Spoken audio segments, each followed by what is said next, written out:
welcome to the September lecture series.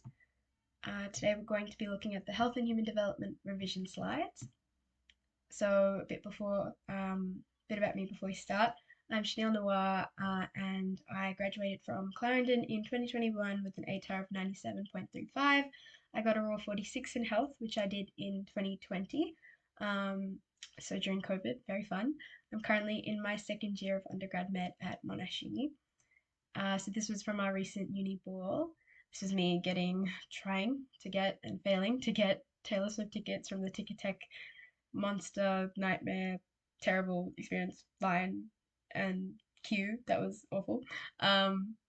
We forgive but we don't forget. And she's releasing Taylor's version of 1989 on my birthday, so that's kind of cool. Hopefully that's a good sign. And these are the kind of notes that you can expect to be taking if you are looking at med or maybe biomed for your anatomy classes. This was from our recent trip to Bangladesh last year, which was really nice to go back after COVID and everything and see family and food, recent foods. Love Thai food. And this was when I tried to do the spicy peanut noodle like stir fry thing that's been sort of going around on TikTok, and I swear that it tasted a little bit better than it looks. And then this is from the many V-line adventures that I take to get back to Ballarat on the weekends from uni. Okay, so today we're going to be looking at all four areas of study, and we've got we've split them up into the different units and the different areas of study. The Slido link for the live chat Q&A should hopefully be on the webpage somewhere. So if you want to ask questions while we go through it, if you're here right now when it's first being released and not just watching the recording afterwards, then feel free to ask me questions and hopefully I'll be able to get to all of them. The slides can also be found hopefully somewhere on the webpage as well. So you can annotate as we go along. And definitely have some water with you while you're doing it, especially if you're trying to get through this whole 2 hours in one sitting, because you're going to be here a while, especially if you're doing it as it's being released as well. Okay, so we've got our first area of study here. We've got the physical, social, emotional, mental, and spiritual dimensions. You should all be very, very familiar with the dimensions of health and well-being by now. So the buzzwords, a little key here, the buzzwords in and around and within this set of slides is going to be highlighted. The dimensions are underlined, so whenever there's a link to a health and well-being dimension, it's going to be underlined. And then the examples are in green, not just the examples, but like the sort of cause and effect, like the links, like the logical bits in between the different buzzwords to sort of like get to the next point in your response. Those are also in green, and I'll show you what I mean when we get to a model answer, and I'll show you what bits I'm talking about and what parts of the response you should definitely be focusing on and making sure you include. And then we've got illness and the dynamic and subjective nature of these concepts. We've got the benefits of optimal health and well-being, so the importance individually, nationally, and globally, and so the examples that fall under each of these three sort of different, but definitely like linked and related concepts. You've got the WHO prerequisites, so the 9 of these. Hopefully you have examples or cue cards and notes for each of them, especially knowing like what each of them like sort of means. And you don't need to know like a word for word definition, but it's especially if you haven't been given them in class. But it's good to have like a one sentence identifying, describing sentence for each of these to like sort of know at least in your head what they mean and what they refer to. But also in case you need to like answer an identify question or like outline what the prerequisite of food means, of what, and especially with like stable ecosystem, sustainable resources, social justice, equity, those kind of ones definitely come up. So finding like the right buzzwords to and like sentences to describe them is going to be very helpful to you in your revision. And then indicators for health status, we should all be used to including these in our answers.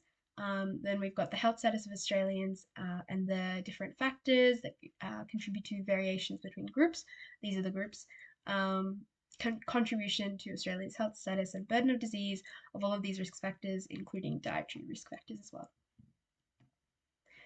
Okay, so the key skills, those are the key knowledge points. These are the key skills. I very much highly suggest starting to organize like your revision and everything like that under like each dot point from the study design. So these are both from both of these slides and the topic slides, like the topic description slides, are from the study design.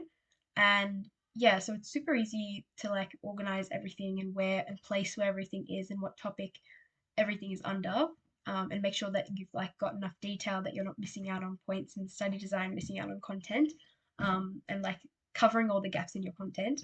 Excuse me.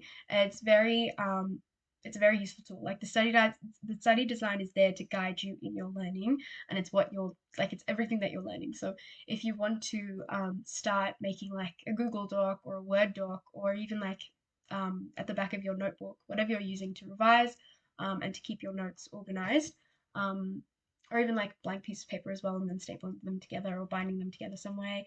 Um, just writing like out or like printing out or doing something with the study design points, and then putting down like and writing out or typing out all of the content that's associated with that point, and also how to answer questions and like tips and like example questions and responses under each study design point, as well as like questions that you might have gotten wrong during SACs under each point. So say that you got like a um, 4-mark question wrong on interrelationships, put that under it. And that's why it's always useful to do it digitally as well, because then you can like reshuffle things super easily.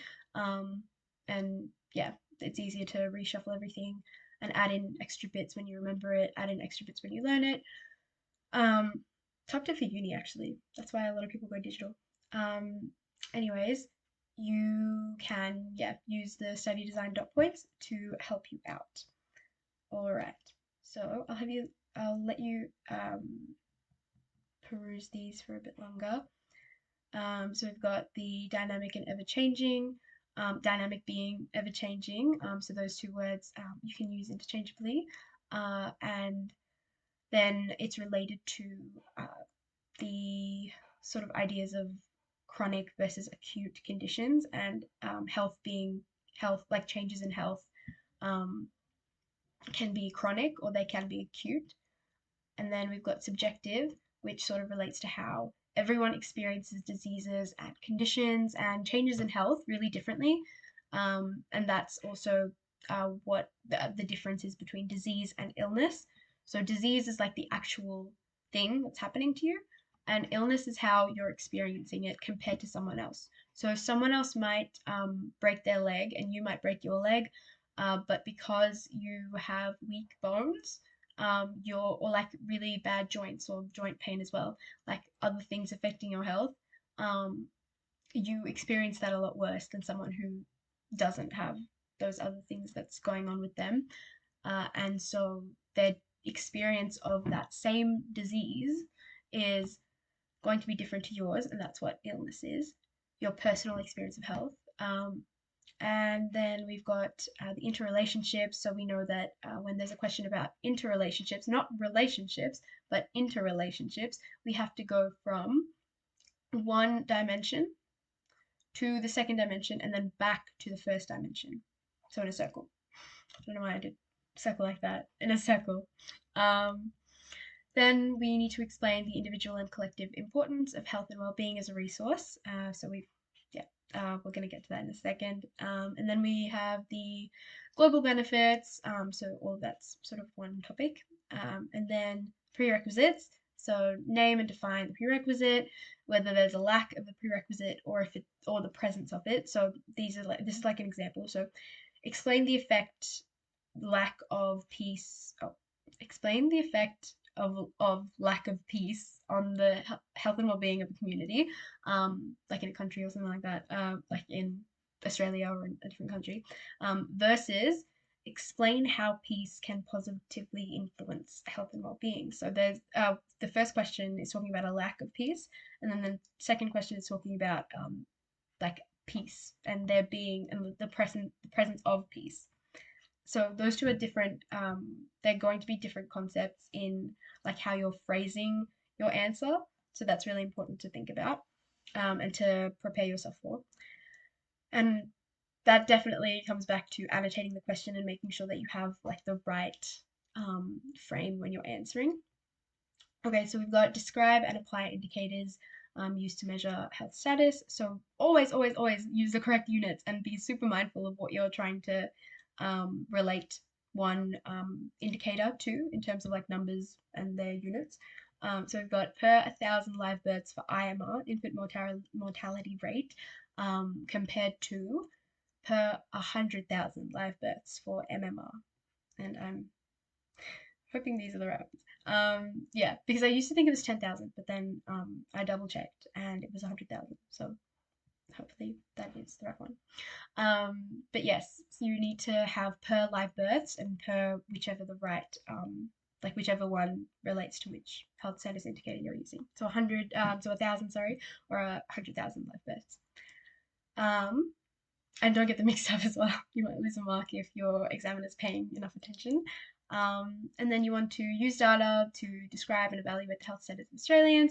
So I've got a bit of a thing here. So as time increased, so like you want to start off with time so you don't forget that.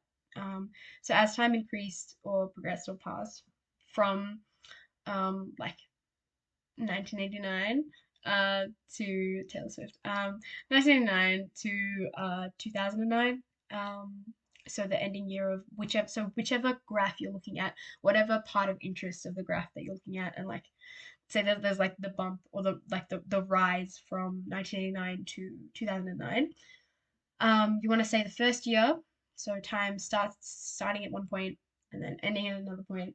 The like rate of 18+ year olds who smoke daily has, we'd like to think, decreased, but you know vaping is a thing now. But cigarettes, so let's say it's cigarette smoking. As time increased from 1989 to 2009, the rate of 18+ year olds who smoked cigarettes daily has decreased from like however many there were in 1999 to however many there were in 2009. And then keep going with your response.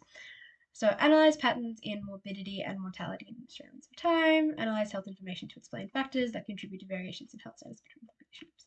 And we're going to be looking at all of that in the coming slides. So we've got the first table. And I know I said that the buzzwords were going to be highlighted in cyan, but as a curveball and to make sure you're paying attention and keeping up, we're doing this one in yellow first. We've got the buzzwords in yellow. So these are all the ones that you want to include in your response so that you can show the examiner that you know what each of the, that you're not, so you can't just say like eating healthy increases your, like promotes physical health and well-being. You need to say it provides, like it decreases the chance of malnutrition to make you like less susceptible to diseases, making you free of disease, which means that it promotes physical health and well-being. So you need to have these basically demonstrations of understanding of each of the dimensions. So this is showing that you know what each of the dimensions like mean, and what's included, and what relates to each of the dimensions. We've got health as a resource. We've got some examples around here, and we've got these in green. So these are, so I'll sort of explain what I mean by the green highlighting now. We've got receiving an education. So they feel well enough. So an individual is healthy. They feel great. They wake up, they're ready to go. They put on their favorite movie soundtrack to feel like the main character, and then they're out the door, and then they go out and receive an education, like you guys are doing. And then they further their literacy skills, and you can add health literacy to make it super, super tailored to your response for whatever question you're answering. And then that means that they can like read health promotional information so that they can know how to take care of themselves and they can be free of disease, physical health and well-being. So that's sort of the links that you need to be making in your responses. And then this is one of the examples of a skill that they like receive an education to develop. So like when they go to school and when they're feeling well enough to attend school, an example of what they're gaining is literacy skills. And when you say health literacy, then obviously you can relate that back to um, like a part of your response for like it'll be more specific to your answer. Self-esteem, positive self-image, stable income, always a good one. And as you can see in the note, I won't go through everything, but yeah, as you can see, I've tried to highlight and color code to help you out. So hopefully that works out, and you guys can kind of see like the links that are being made and why um, different parts are really important to include in your response, and like the logical sort of order. You need to have a logical order. Hopefully it's going the right way. I think this is mirrored, but it's going the right way in your response, and you're saying like the right order of cause and effect relationships that are happening from wherever you need to start in the response and whatever the question starts with to whatever it ends with. So it's like it's starting with health as a resource individually and ending with how does it benefit um, health and well-being.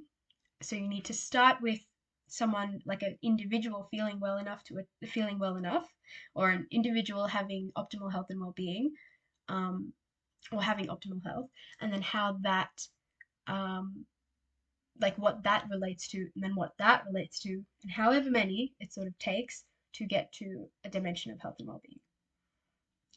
But also, that's sort of a skill in itself to not do what I'm doing and blabbering on, and not make too many links, like more than you need to. So that's why that's why we've been practicing this for like this main skill of like relating everything together. That's throughout the whole like year. That's throughout the whole course. This whole subject.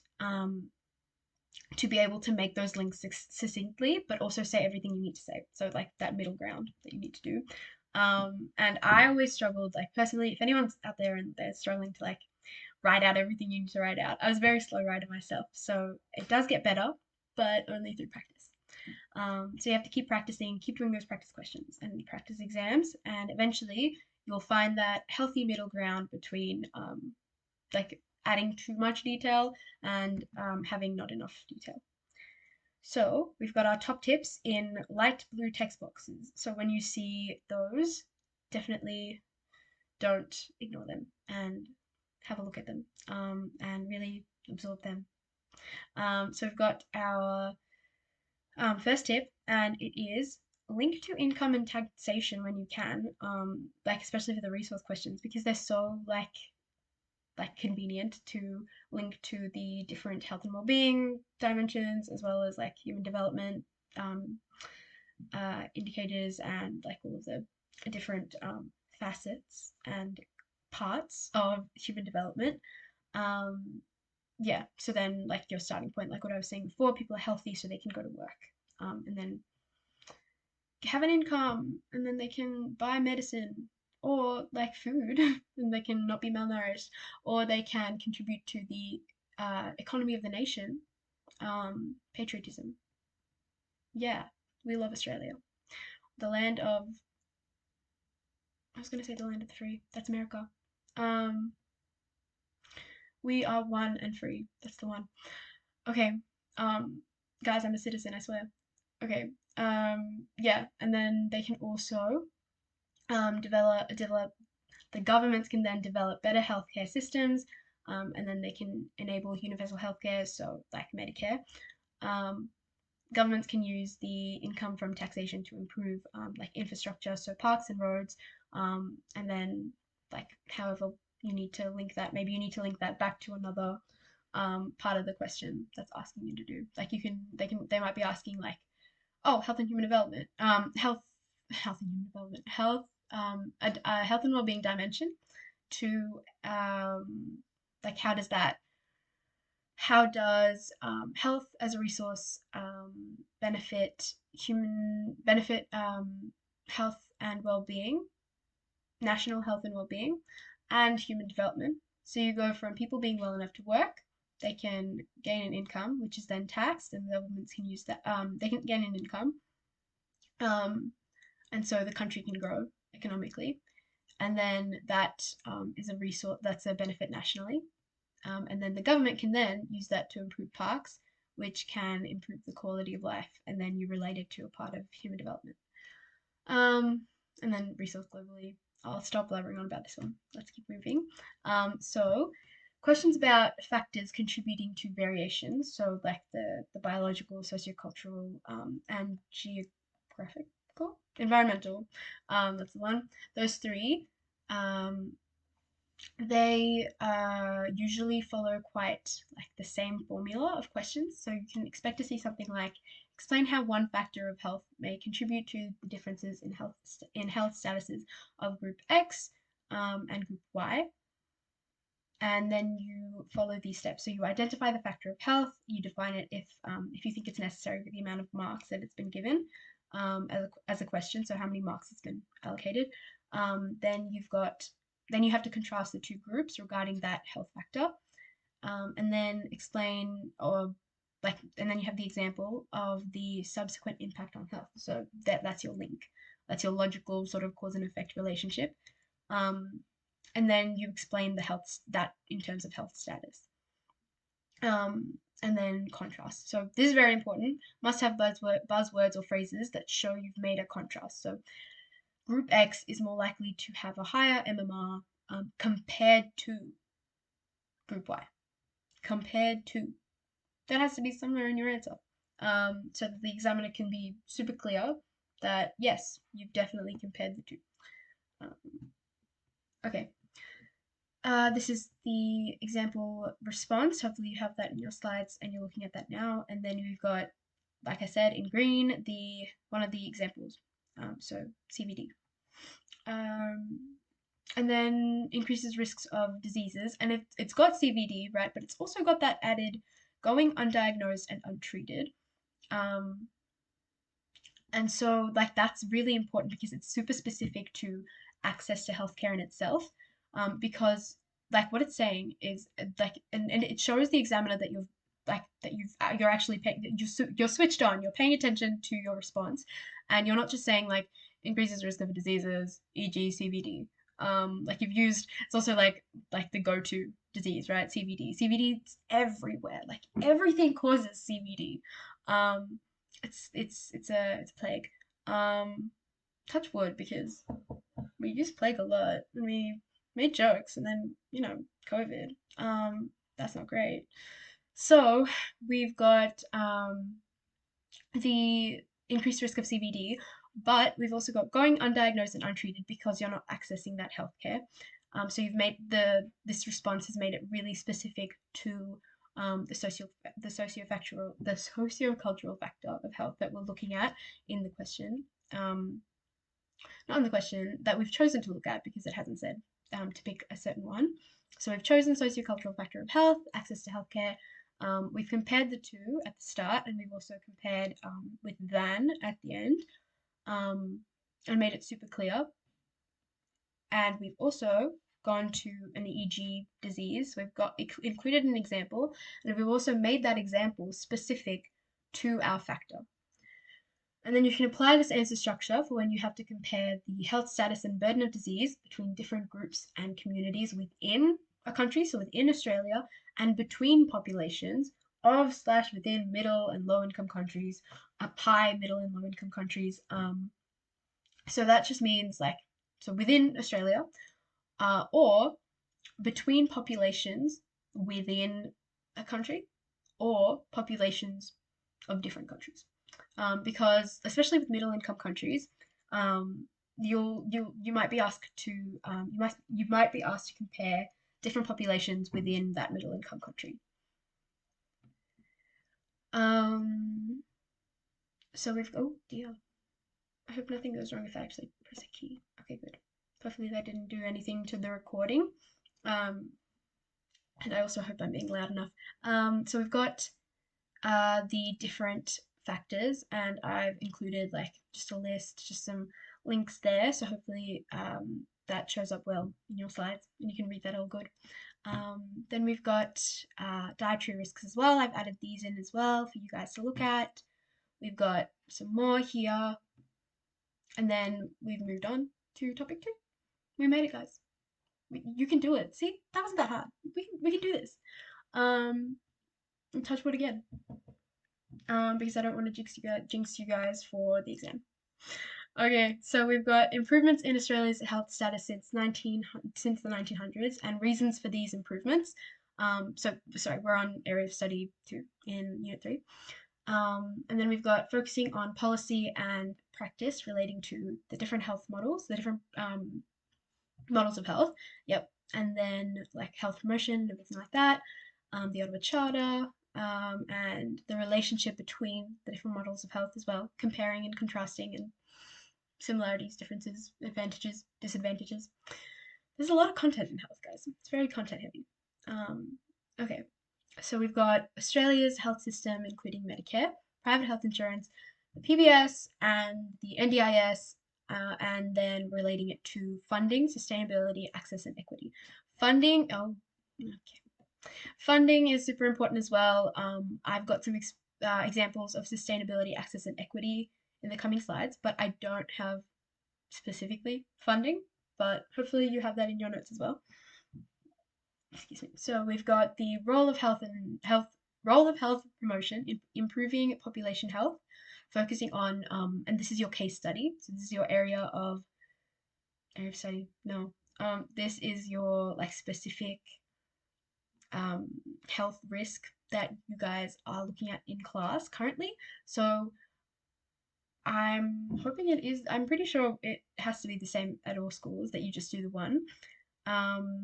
Obviously, if you need to, like, it's good to have examples for all of them because any sort of question might come up, like in general, but the big questions, like, that relate to that one health promotion target, so like those specific questions about smoking or road safety or skin cancer, they'll get you to choose, and that's why you've been only learning about one. So we did, at school, we did like in my class in my year, we did smoking. Um, in the previous years, they'd done road safety, but I think there was like some confusion about some of the exam questions when it came down to it. And so they changed to looking at smoking for our year. And then you've got skin cancer as well. So these are the things you need to know. These are the things that you need to know for each of those. Of for Not for each of those, but for whichever one that you're looking at in class. And also knowing knowing initiatives for each of those as well. As well as initiatives that act to improve Indigenous health and wellbeing in Australia and how they reflect the action areas of the Ottawa Charter, the social model, all of those kind of things. And then also healthy eating as well. And the dietary guidelines, Nutrition Australia, so government and non-government examples, and make sure you have like examples for both government and non-government initiatives for that. And also dietary change, challenges to dietary change as well. I think that was at the end. And then we need to analyze data. We always need to analyze data. There's always so many graphs. You turn the page, you see the graph, and you cry. We've got linking to examples from different public health models to draw conclusions about reasons for improvements. So you need to know how each of the public health models have improved health status and burden of disease in Australia over time. And then we've got Medicare, private health insurance, PBS, NDIS, and how, use tables, guys. Use tables to revise. And yeah, tables to revise this and dietary risks as well, like the sugar, salt, like fats and everything like that. It's really like visually good to use tables and mind maps to revise those kind of things. And then we've got access, sustainability, and equity. Yeah, see, I didn't include funding in here. Though those are really important to know for each of the different healthcare like sector areas and sectors, healthcare schemes. So we've got again use tables for the different biological, um, different biomedical, social, and the old models of health. We've got applying the action areas of the Ottawa Charter to a range of data and case studies, and also when you're evaluating different initiatives and programs and everything like that. We've got evaluate questions. Yeah, yeah. So evaluate questions. You need to have positive and negative points and features of each of the of whatever program and initiative that you're looking at in the question. So you need to have what's good about it and what's bad about it. Um, think 6 marker evaluate question. You need 2 positives and 1 point of improvement. And then because evaluate means positives, like looking at the like weighing up positives and negatives, like as the action word in the question, that's what type of question it is. Like you need positives and negatives. Um, because each, like hopefully you've gone through how each like action word in a question like wants you to do like a different thing. So you've got like explain questions want you to do a certain thing, describe, outline, identify questions by themselves are usually like 1 markers because they just need you to identify one thing. But then evaluate, you need to look at positives and negatives. So, and that's what like that action word means. So then draw conclusions to why dietary change improvements are difficult to achieve in Australia. So all of like the reasons why it's challenging to change your diet. We've got some tables about the advantages and disadvantages of Medicare. We've got same for the private health insurance schemes, and then the PBS as well. I haven't included what is covered by Medicare and PHI. Hopefully you have tables and notes for that as well. But if not, definitely go back to your notes, go back to your PowerPoints, go back to your booklets, whatever you're using in class, go back to your teacher to ask for examples of that as well. So hopefully, like, not only is this giving you like some revision tools and like advice for answering questions and everything like that, and general like tips and tricks for health and human development, but it's also hopefully highlighting to you and pointing out to you what parts of the study design and what sort of key skills and knowledge that you're missing, and that you need to go back and fill in the gaps of sorry. Yeah, so we've got advantages and disadvantages of the PBS and also like a bit of information about PBS and describing it.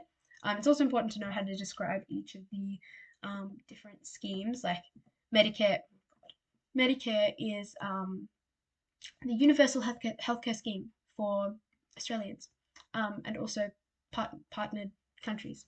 New Zealand. We love New Zealand. Yay. Okay. Yeah. So all of the ones that have an agreement, hopefully you know like the list of ones. Like you're never gonna be asked like, oh, is this person from like Dubai covered by the US um are they covered by Medicare? No, they're not going to ask you like that. They're just going to ask you, like, what is Medicare? Describe Medicare. Describe the PBS. Describe PHI. And then you need to like be able to use some buzzwords as well to describe what each of them are as schemes and what they sort of cover as well. Like you need examples of what Medicare covers, what PHI covers. Obviously, you don't need to know the specific medications that PBS doesn't cover. You just need to know that not all of them are PBS approved. And that's in terms of sustainability. Um, so, yeah, these are some of the links to sustainability, some links to equitability, and accessibility. And also definitely like annotate off of this for more links.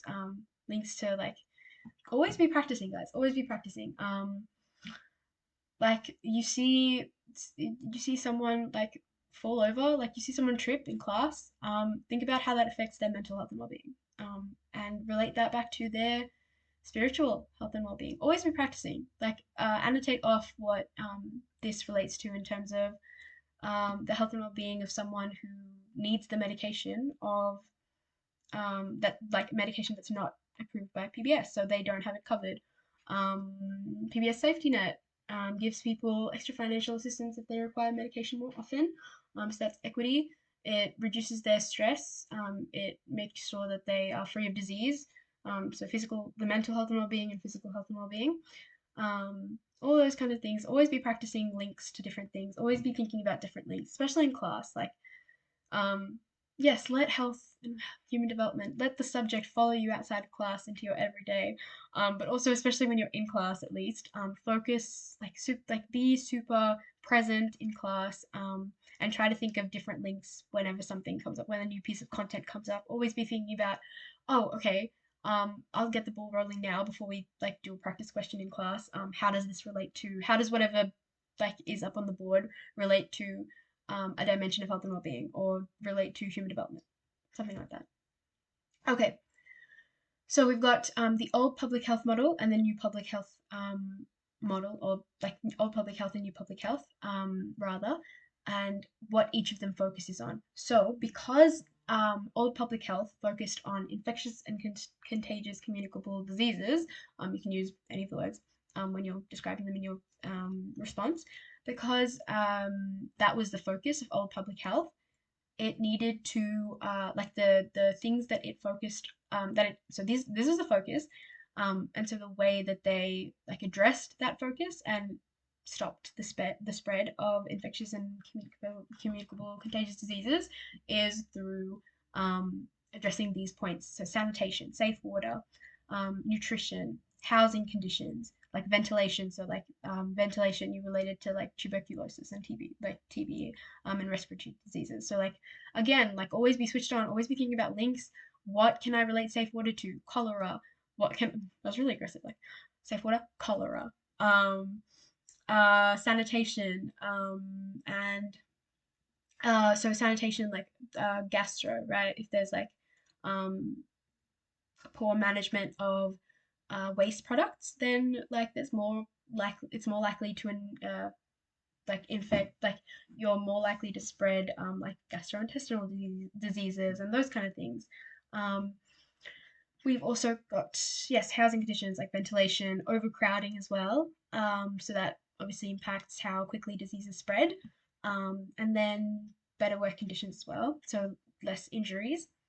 Um, yeah, injuries. Yeah, because another sort of, yeah, physical environment. So literally like the physical environment around you, um, versus like the lifestyle and those kind of things that are more focused for that are more like the focus for new public health.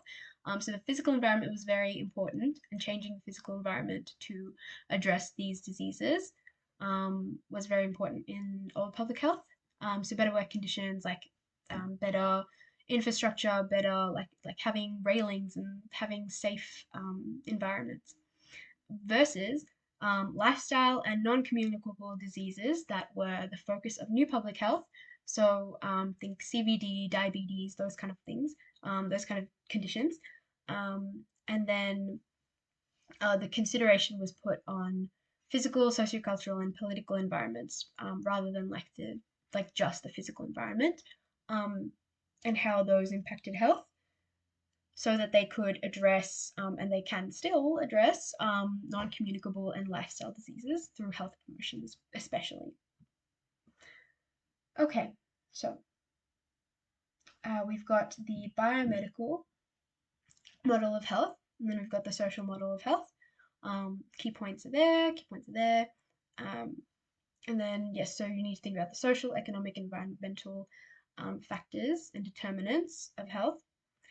In terms of the social model. Biomedical model is very much like vaccines, like the actual vaccine itself. Oh, this is a very good point. Um, Old public health, biomedical model, and social model. So biomedical, and then old and new. Social model is under new, or new is under social. No, I'm pretty sure it's social is under the new model. So this is an example that's really good to see the difference between them. Biomedical model is the vaccine and like immunizations and vaccines themselves. The old public health model is like a mass vaccination, mass immunization, like the rollout of all the think like old public health model is literally quarantine. It's literally like all the vaccines and like booster shots and everything like that. Social model is, and like the new public health and social model health promotion is like having posters, having like the policies and promotions surrounding why it's so important to have to be vaccinated. So biomedical model is the vaccine itself, so the actual health technology, the cure, the treatment, the diagnosis, so the vaccine itself. Um, Old public health is like mass immunization, quarantine, physical environment that addresses like the people around you, physical environment. To quarantine, literally like controlling your like surrounding environment. So vaccine. Then you have mass immunization and quarantine, and then like no vax no play, and like policy like around that, and like the infographics and social media campaigns, news campaigns, school health campaigns that and work like posters and like everything like that, around workplaces and schools that tell you exactly why you should get vaccinated and why it's super important to like go get vaccinated, go get your kids and your co-workers and like your family vaccinated. So that's the social model. So that's like the same sort of idea, like the same sort of part of health, so like vaccination, and how it relates to each of the different models. So that's a good one to sort of keep in mind to remember the differences, and also like just one that you can use in your answers as well. Okay, then we've got the relationship between the models. Again, I won't go into this, like I won't read it all out from here. But you've got like the very important part here, the focus as well, of course, but also the examples, because you need to have good examples in your responses. But obviously, before that, you need to have the fundamental understanding of the relationship between. So these aren't like you can't, especially like the biomedical model as well. You can't have it's almost like you can't have one without the other. They're two sides of the same coin. You need to have both, and they work in tandem. All of the models of health, less like maybe the old public health model, might be less relevant now, because our physical environment in developing countries at least has improved a lot. But back in the day, obviously, it was super useful, super important to have around, and to be in effect. All of the models of health work in tandem to, and I'm just circling because they're all interconnected and they're all a circle that works together. They're all interconnected, in uh, positively impacting health outcomes for populations. So you can't have one without the other, um, and you can't just have one when you're trying to address health concerns. You need to, so these like this is hoping to improve upstream factors. This is hoping to improve downstream factors. But if that's not terminology that you've used in class, this is affecting like the determinants of health and like prevention. This is impacting after you have the disease. Or like biomedical, it could be like preventative medication as well. But like the bare bones of it is this is treatment, and diagnosing, and this is addressing like prevention. Okay, then we've got the social model, and the five principles. So areas, or I think another one was like ideas, using the different letters. I think we used like ideas, but areas is always like a common one as well. So make sure you know the exact names for these, because you get a mark for naming these, and you'll lose a mark if you don't have the exact name. So knowing like this whole thing, this whole phrase, it's very important. Collaboration is everything, guys. We're all in this together. And I wish I could play the song, High School Musical song, over that. Have that as a little after effect, a little sound effect, but I don't have a soundboard and I can't edit this afterwards, like a YouTube video, which is sad but true. So we've got state two principles of the social model of health and explain how they are reflected in this project as a practice question. Don't look at the answers, guys. Don't look at the answer. Try it for yourself first. But it's probably too late now. But it's never too late. It's never too late, guys. Try it yourself and then have a look. So you can come back to this and attempt. Like this is gold, guys. It's a new, never before seen practice question that you can have to try out and further your skills. Um, and like so whenever a practice question comes up, try to either pause the recording or just think in your head, I guess, if you can't be bothered. But like, resource here, practice moment for you. So if you see a practice question, like, pause and don't look at the answer, try to do it yourself, and then come back and look at the model response. So we've got a key here. We've got identifying the actual principle. We've got explaining it. So like using the buzzwords. And then we've got linking the principle to the case study. So we've got not only the example, but we've also got the link back, and using either the same or like synonyms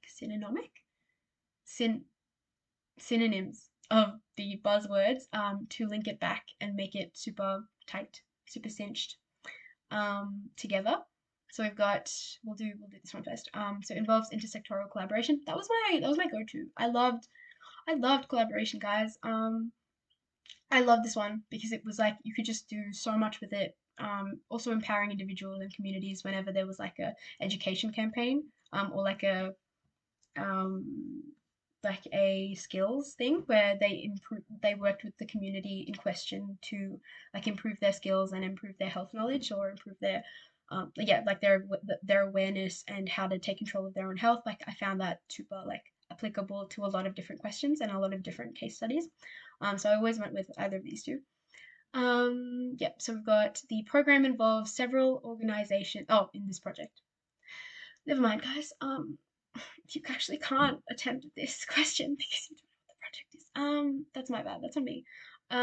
But the program that we can't see involves several organizations working. I'm just gonna check. Yeah, it's not on the previous slide. It involves several organizations working together to improve health outcomes through Vic Health and the Victorian government working in conjunction with each other to address peer pressure that young people may feel with respect to drinking culture.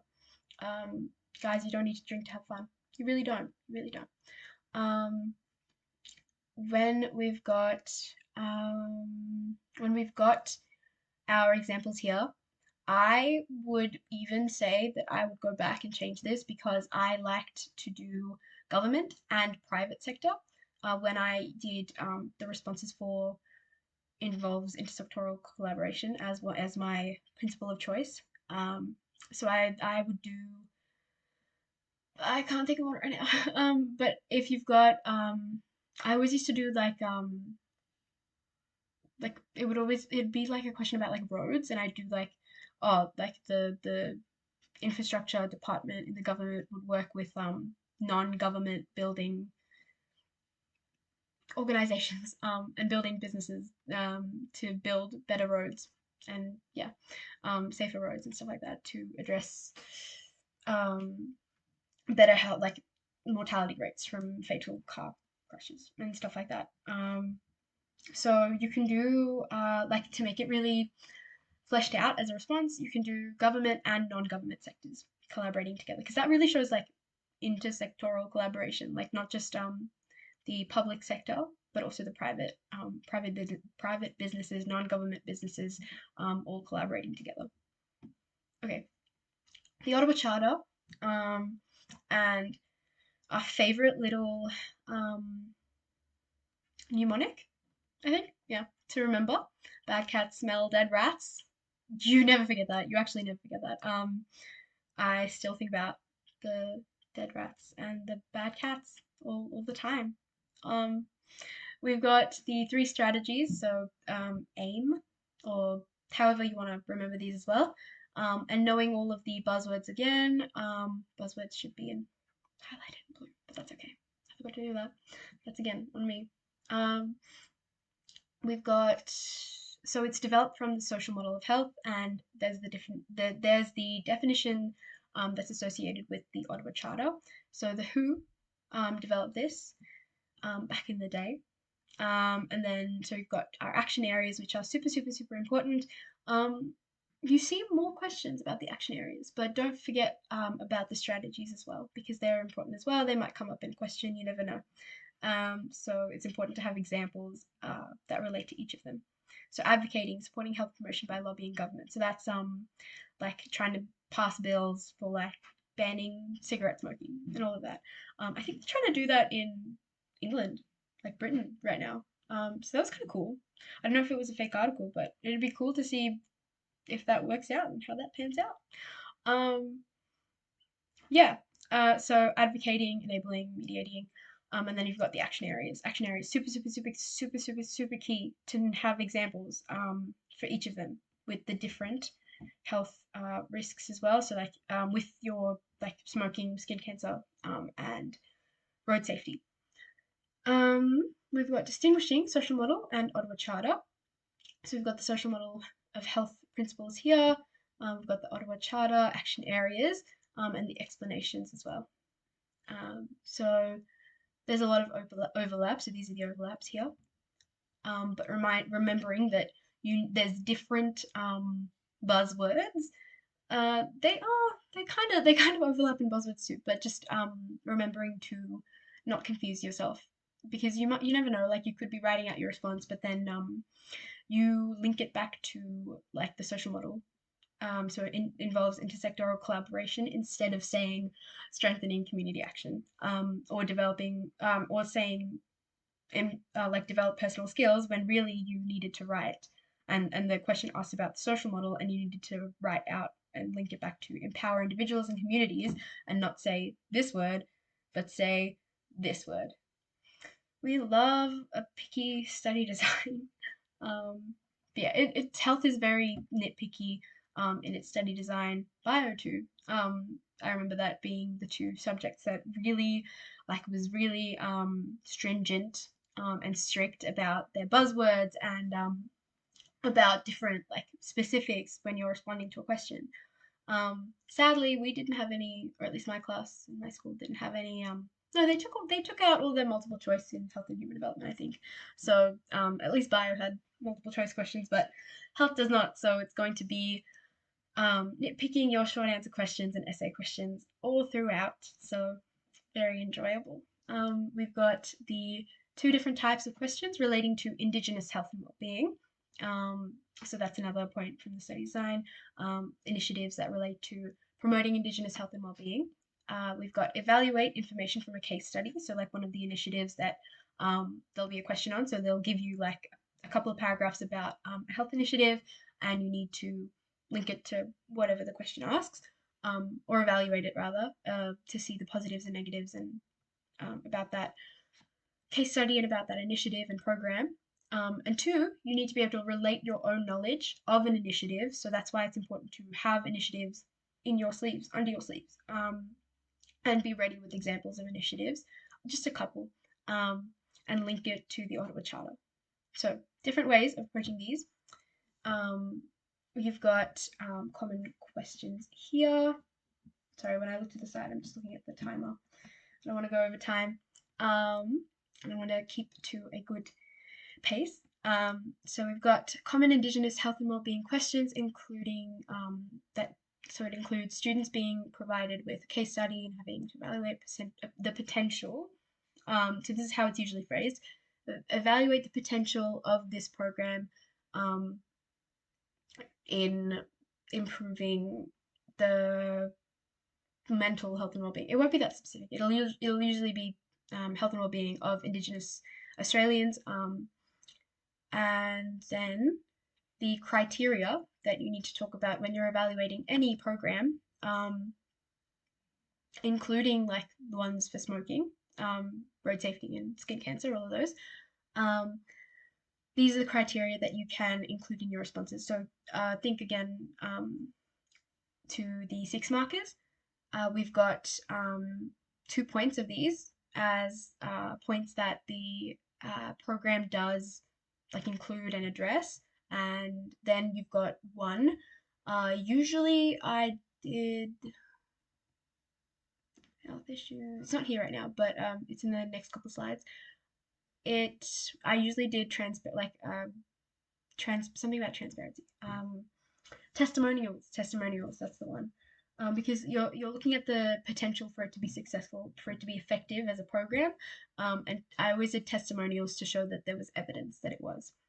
So if it didn't have it in the paragraphs that described the program, that like by testimonials I mean like the quote from like a person who's been in the program. So like if a program teaches you about how to not get diabetes and type 2 diabetes, not how to prevent the onset and getting and developing type 2 diabetes, then it's got like a quote from someone who went to those classes or those night classes or those community center sessions that are held by health professionals, whatever the program might be. And then you've got that quote from the person who went there. That's a testimonial that you can use as like evidence to say that yes, the program is effective, and that's evidence, and like you're evaluating that as a point of it being effective in the potential, like that's directly showing the potential of like the person's like, oh yes, it was lovely, I now know that I should cut down on this and this so I don't get type 2 diabetes. That was a weird accent. I don't know where that came from. I don't know if it came from like inside somewhere. um Anyways, I don't know why that's the accent I chose for that particular character in that moment. But whoever she is, I wish her well in not getting type 2 diabetes. And she has given us a piece of evidence that shows that the program was successful. So you can include that. If there isn't like a quote from someone or something like that, then you can say that can be your negative, and that was my go-to negative.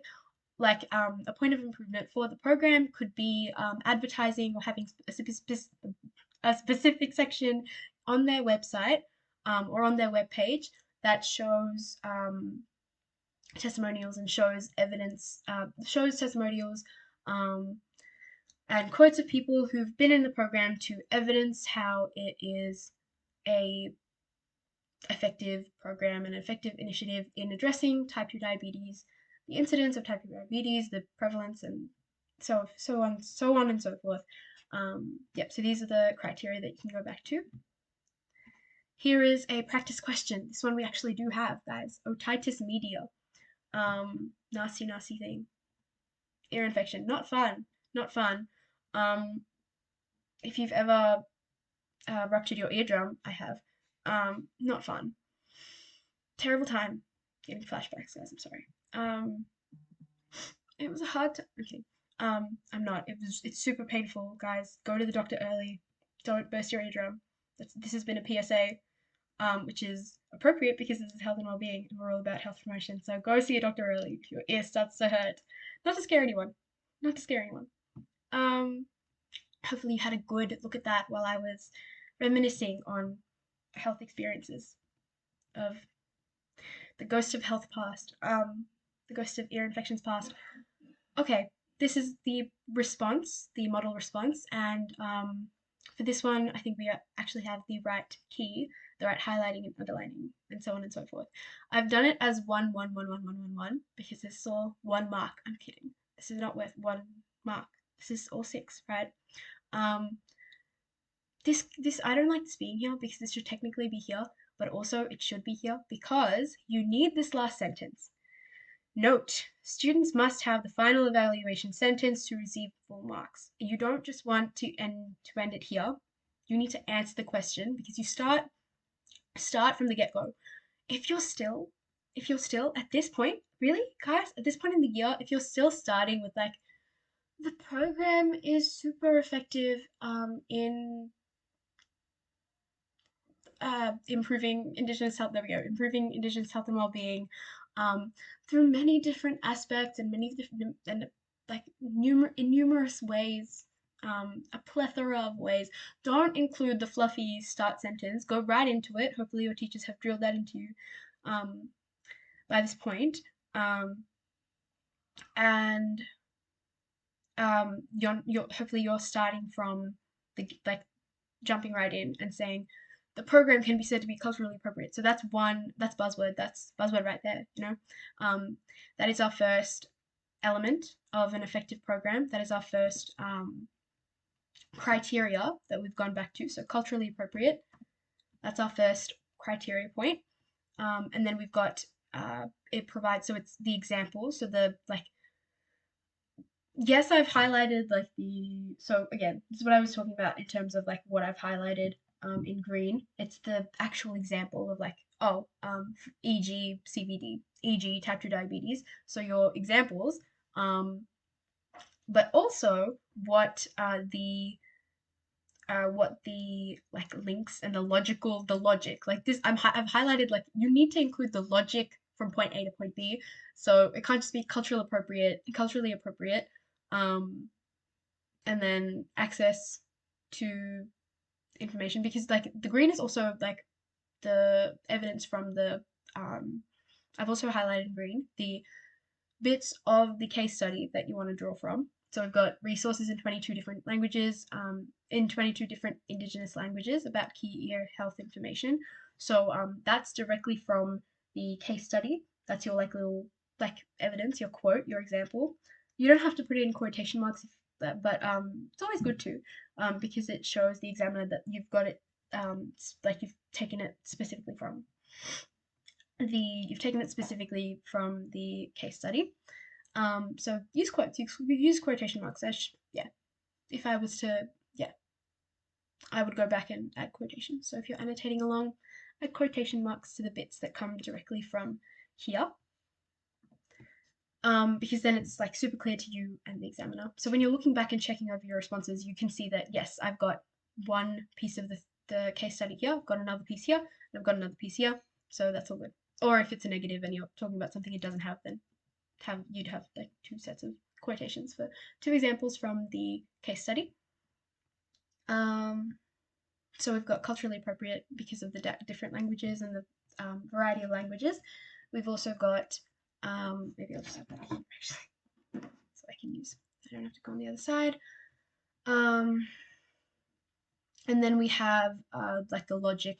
So we've got, as a result, more individuals may be able to access this information, and so the rates of otitis media within the Indigenous population may decrease, assisting more Indigenous Australians to remain free of disease, our buzzword for the dimension, promoting, and you don't just have like affecting physical health and well-being, you've got promoting, so the positive side of it, promoting physical health and well-being.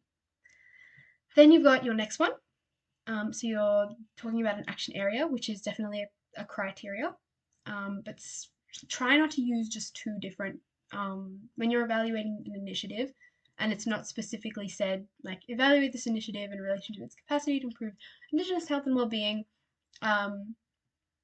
like, in direct relation to, or like directly due to, like, this, like the action areas, include other ones. So just like it's not a action area question, it's an evaluate question. So you can talk about all of the other criteria. So culturally appropriate, is it well funded? Is it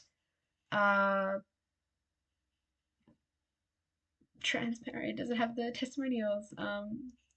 Is it yeah, is feedback, there we go, that's the point about testimonials and everything like that, and evidence. It does it meet the specific needs, and then a specific health issue, and number of people as well. So going back to your criteria and not just going with two different action areas is very important.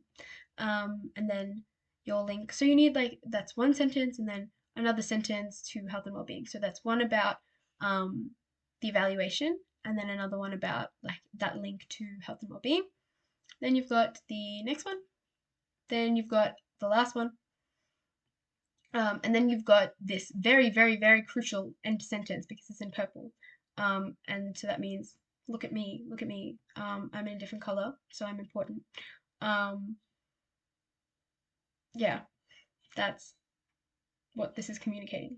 The key right here, purple.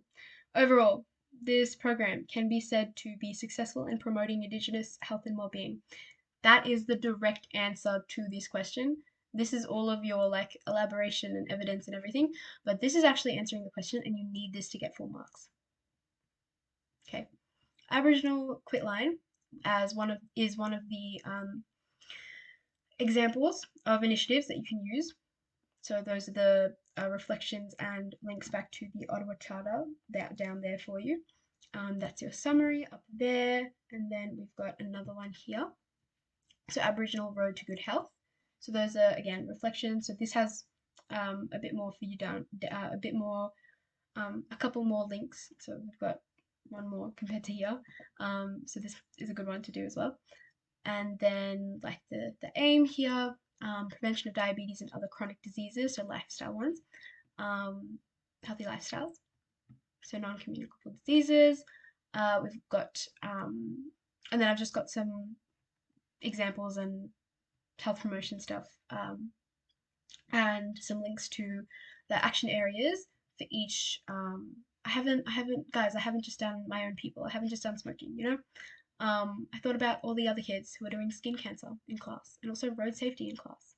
Not just the OG smoking content learning gang from my school. I don't even know if they're still doing smoking over there. But yes, we've got ones for smoking, skin cancer, and road safety. Hopefully, you guys all have ones for your own one as well, like a couple more, like not just one. It's good to have a couple under your in your sleeves, under your sleeves, within your sleeves. Some tricks are up your sleeves, up your sleeves. Yes, have a couple of different initiatives up your sleeves for each one. We had Quit, we had the app, I can't remember its name, but we had an app that we also used as a initiative, and related that to the action areas as well. Then we've got promoting healthy eating. We've got the government, so the ADGs. Please know all of these. Know all of them. Like I'm not kidding. Know all of them. Know what's included in each of them. Also know what's included in each of these sections. You need to be able to. So these are some. So the Australian Guide to Healthy Eating is based off of the ADGs. So these are the two government ones, and then we've got the Healthy Eating Pyramid and Nutrition Australia and some other we've got this, the Healthy Eating Advisory Service, so other initiatives, so this service, and we've also got National Nutrition Week as a campaign, as another service, and these two are the non-government ones.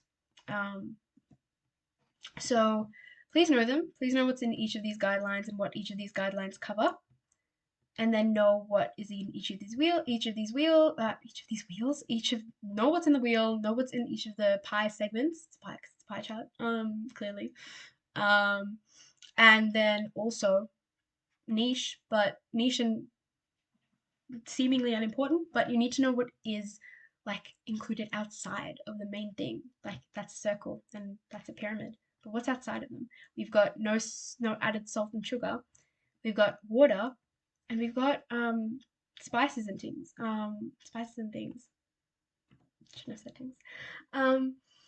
We've got water here. We've got small amounts of oil and all of those, and then only sometimes and in small amounts down here. So knowing what's outside is important as well, and knowing what the differences are in terms of the government, this one, and knowing the differences between like the visual like representation of healthy eating, I guess, as a concept, and how that's different across these two visual posters and resources, the two visual resources, how they're different, what they include outside of it. So like the healthy fats are on top, you can see that, but then here, that's out here, and then you've got only sometimes and in small amounts, but you don't have that here.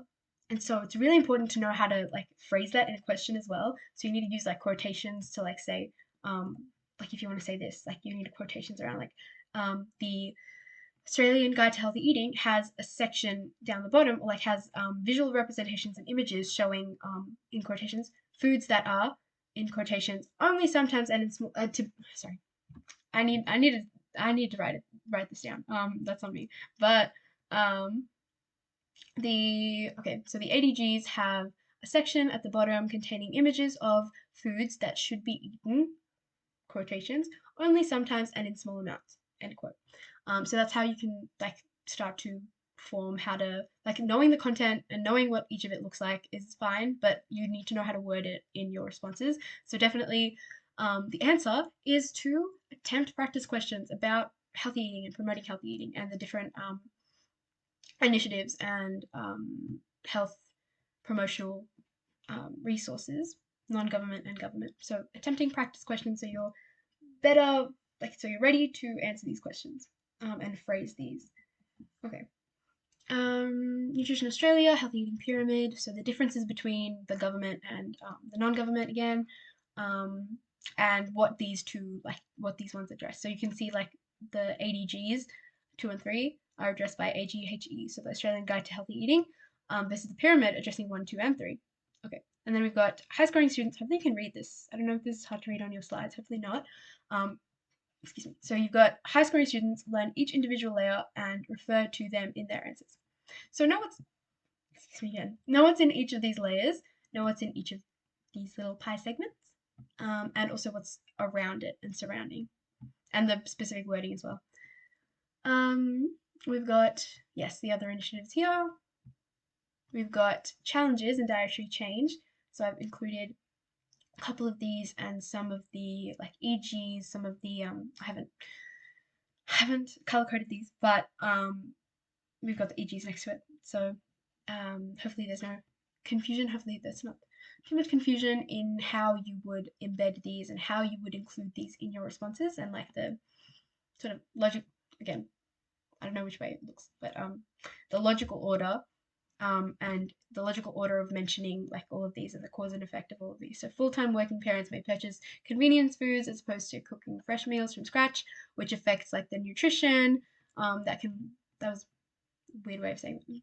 Sorry, that was very loud. Affects the nutrition and other which affects the can affect the vitamins and mineral intake of their children and of the family, and then that can relate to poor health outcomes from like malnutrition and not having enough vitamins and minerals, like lack of vitamin C, poor immunity, more susceptible to diseases, and then like relate that to a disease, to a communicable disease.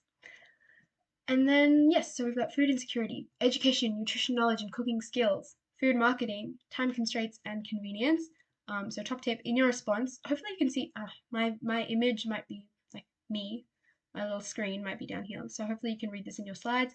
Top tip, in your response, when answering questions as to why dietary change may be difficult, link to how an ADG, an Australian dietary guideline, may not be able to be achieved/addressed. So you want to not only have the example and then relate it to health and well-being, whatever you needed to relate it to.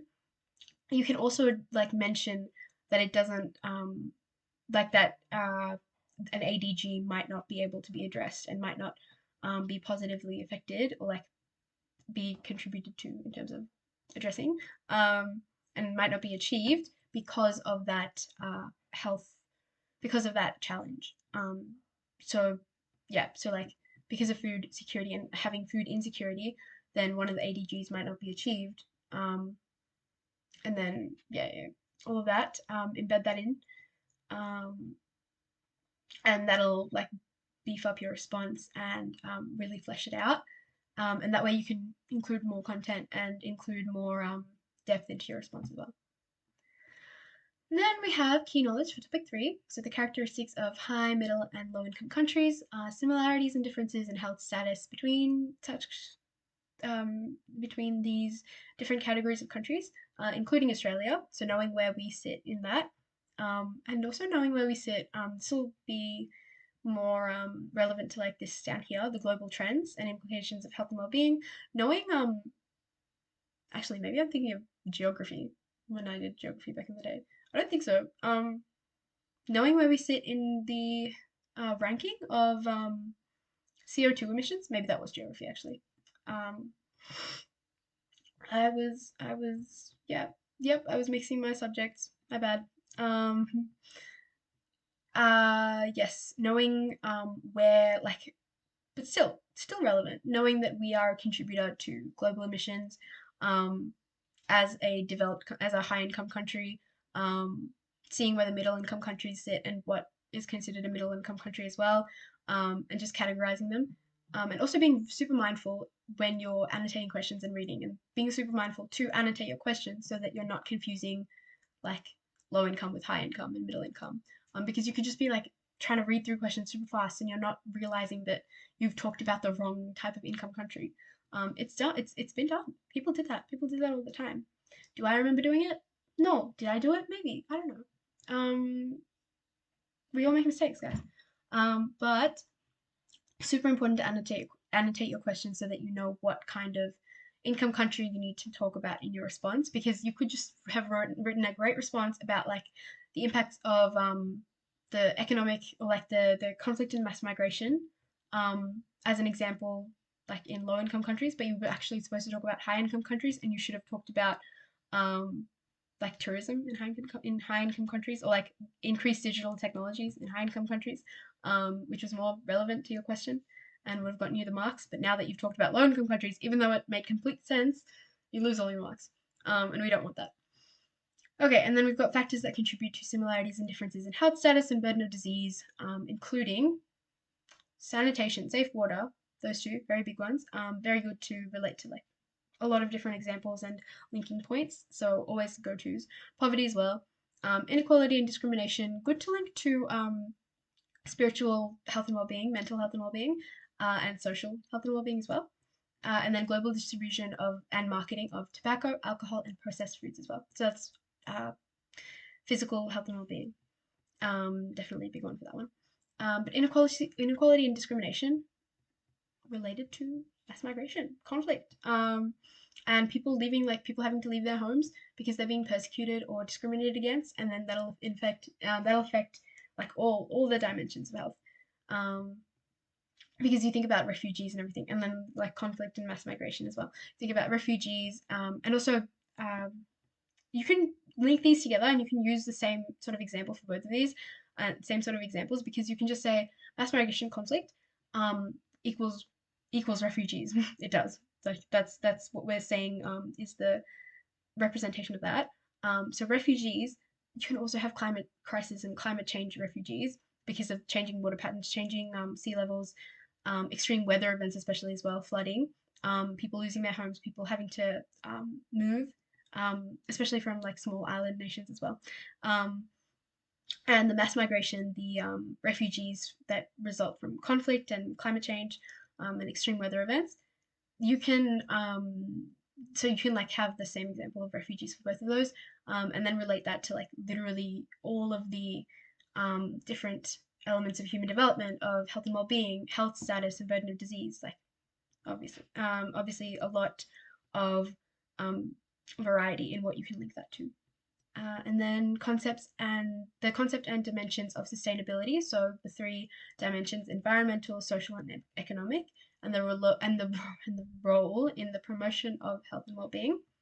And human development is also one for sustainability that they like to ask about.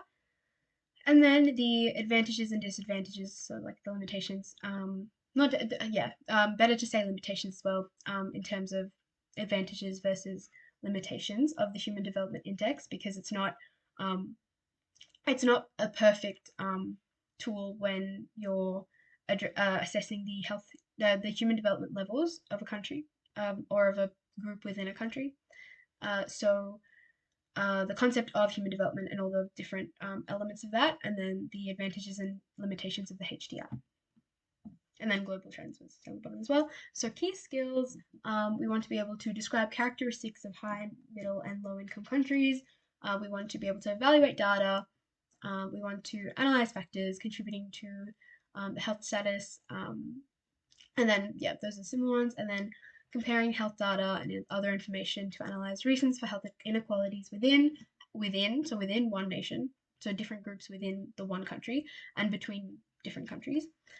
of different levels as well, of different high and middle income and low income countries. And then explaining sustainability as a concept and the different dimensions, and then its importance in the promotion of health and well-being in a global context, and then so global sustainability, like global effects of sustainability, and prioritizing sustainability and health, and then also like the interrelationship between that as well. So like how health can impact sustainability versus sustainability impacting health, and then or human development and vice versa. But that's sort of everything, especially like the SDGs once we get to it. Because SDG, like think SDG 3, how that affects SDG 2, but also how SDG 2 can affect achieving SDG 3. That's really, you can link that back to, and like also the dimension interrelationships. You can link that to a lot of, or you can apply that same sort of concept to a lot of different parts of the health and human development course. I want to say course because like uni course, but like the subject. Yeah. So you can have like a vice versa relationship, and that's why you have to be really careful when you're looking at and annotate the questions really well, and really like being really focused and being really attentive to annotating your questions so that you're not doing like the reverse of what the question is asking you. Like you're not doing how sustainability impacts health and well-being, and not how positive like health and well-being impacts like the ability to achieve sustainability or achieving social sustainability. Um, and then explaining HDI, and the usefulness in measuring human development of countries. So like knowing what the limitations are and what limits the HDI from measuring human development the best it can. And then analyzing the implications of health and well-being of particular global trends, so the ones that we saw down here. So having examples and links and different things for each of those is going to be really important. Oh, and this is stuff like social media as well, like down here. So digital technologies enable increased knowledge sharing. So just social media is included in that. Okay, my throat's starting to hurt, so we're gonna. If you've got water with you, water break. Go get some water if you don't have water. I know you all are dehydrated, staying up late, hopefully studying, but probably scrolling on your phone to avoid studying slash it's the only time you've got what is it, revenge scrolling, so like it's the only time that you get to scroll on your phone and be alone in the day. I know you all do it. Get better at sleep hygiene. Don't look at your phone before you go to sleep. What am I going to do before I go to sleep tonight? Go on my phone. But yes, we should all be trying to drink more water, which is what I'm going to do again, so we can take care of our health and well-being. We've got the characteristics of high-income countries here, and then middle-income and low-income countries are going to have varying levels of these. So, and the important thing about middle-income countries, I'm going to look at in one of the slides. I'll just go over to that now. Yes, middle-income countries are going to have more comorbidities, so both infectious and communicable diseases and lifestyle and non-communicable diseases are prevalent in middle-income countries. So they just cannot catch a break. They have both. They have both because middle-income countries have like populations, especially like different groups within and populations within the country. That's why it's middle income. Like that's a key element, key characteristic. Where there's both, like where there's a lot of disparity. There's high income communities and people and everything like that, but there's also like a lot of poverty as well. So you see both malnutrition and diabetes, and like obesity and everything. So you've got malnutrition and obesity existing, like being prevalent in the same country. So that's middle income countries. And then you've got more infectious and communicable diseases being greater focus, therefore, like it's more prevalent and more high incidence rates in and being the biggest healthcare concern in terms of health promotion as well in low income countries. So, e.g., in green, we've got cholera, typhoid, pneumonia, TB, HIV, so all the communicable infectious diseases. We've got lifestyle diseases being the biggest healthcare concern in high income countries. So, CVD, diabetes, cancers, like skin cancers from sun exposure, lung cancer from smoking, those kind of things. But smoking also middle income countries. Middle income and low income countries. Here's a little example. Lot of lot of global distribution of tobacco, alcohol, processed foods, and um, increased world trade and tourism, increased trade, increased marketing and distribution of tobacco, alcohol, and processed foods, very prevalent in middle and low income countries, and they're a big problem because there's not enough regulation like there are in high, high, high income countries.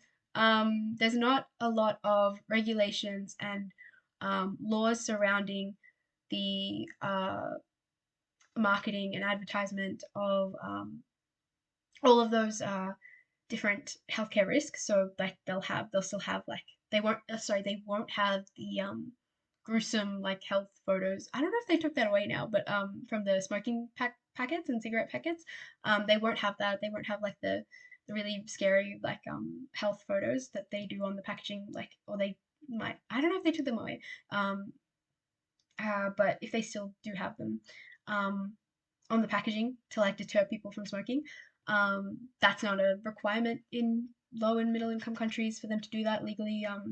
And then there's not as many restrictions on where you can smoke, everything like that. Um, so marketing and like distributing, there's no laws about distribution and everything like that. There might not be laws about how old you need to be to access those kind of health risk items. Um, there might not be, yeah, or like if there are, it's not like well enforced or that kind of thing, or they don't have the resources to enforce that, or the workforce to enforce that, or like the regulations, everything like that, to enforce those kind of rules and regulations surrounding like health promotion, all the policies that we look at. So that's not uh, as easily done through in middle income and low income countries, which is a barrier to health, obviously.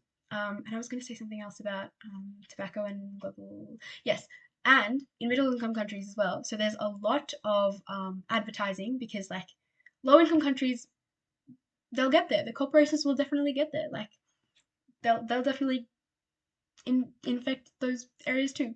But they like they get to the middle income countries. They advertise. They do all these things. No regulations. Do all that, and then they the people in those countries, in low income countries, in middle income countries especially, they might not have the as much health literacy.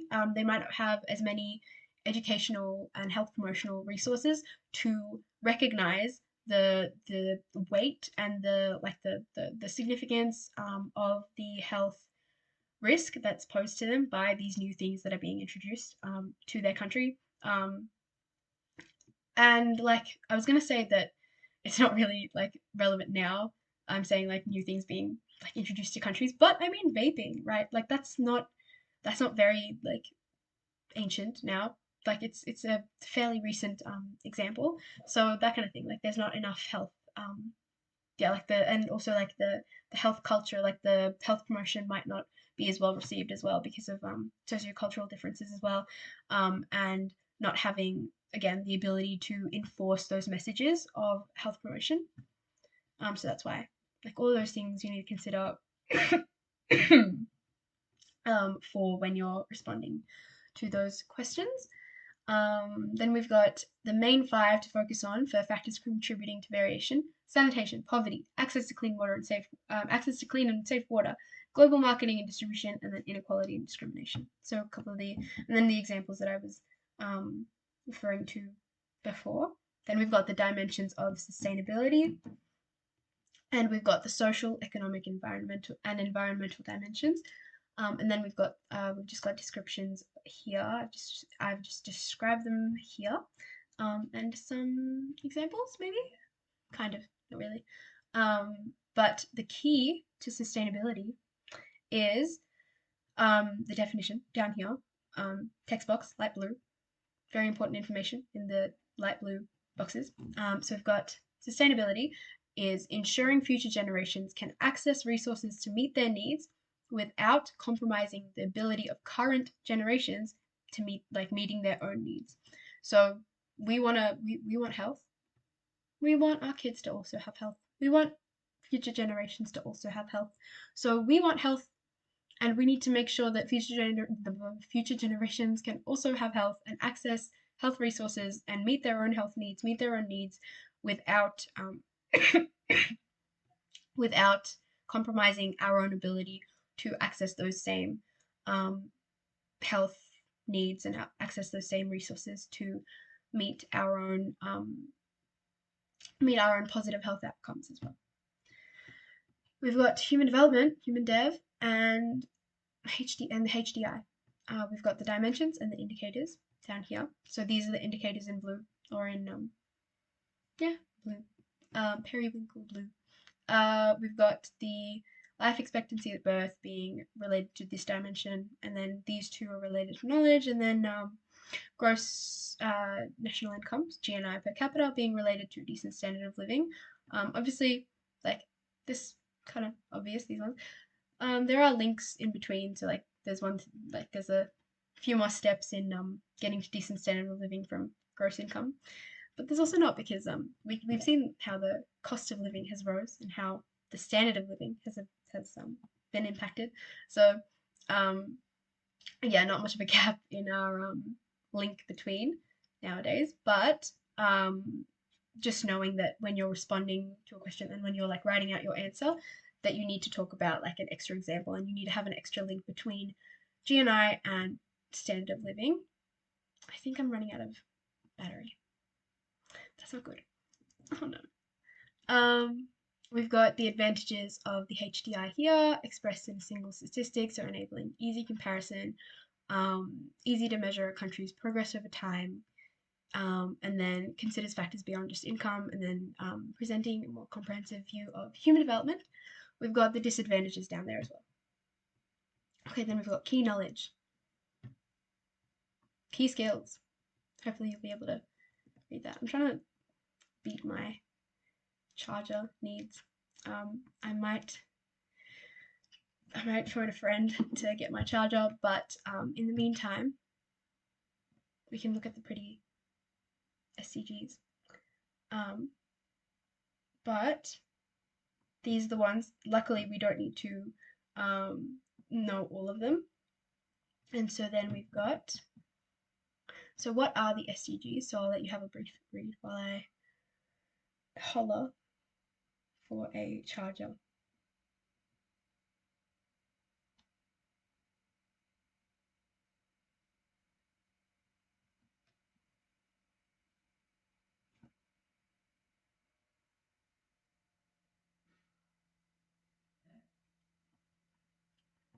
Okay, and then we've got the rationale. So you need to know this word for word, but no, you don't. So you don't need to know this word for word, but it helps to have a particular wording memorized. And then we've got we've got the three. So we've got building on the MDGs, so the Millennium Development Goals. I think that's what they stand for. Millennium Development Goals expired in 2015. So we needed new ones. So the SDGs are the next generation of development goals and the progress that we're working towards. So it's replacing the old ones because they expired, and then we've got new ones, especially as well. We've got which links in. So the next point, we're addressing new global challenges like conflict, migration, extremism, and the climate crisis as well. So we needed to develop new plans and strategies and reprioritize stuff for that. Then we've got progress being uneven across the world. So we've realized that there's disparity and we need to address that. Objectives, we've got the 3 objectives. You need to know both of the rationale, you need to know both the rationale and the objectives of the SDGs, and they're often going to be identify questions. And then we've got relationships between SDG 3 and the SDGs. So that illustrates collaboration between the health sector and other sectors in working towards health-related goals. So basically, there are many sectors that can be related to each SDG. Some sectors other than the health one include all of these, and I'll let you again have a read while I grab my charger. Okay. And we're back. I just don't want to risk pausing the recording, so we're just going to do this instead. And that's the wrong charger, so we're going to go to another one. And the features of the 3rd SDG are very important, so I'll let you have a read of that.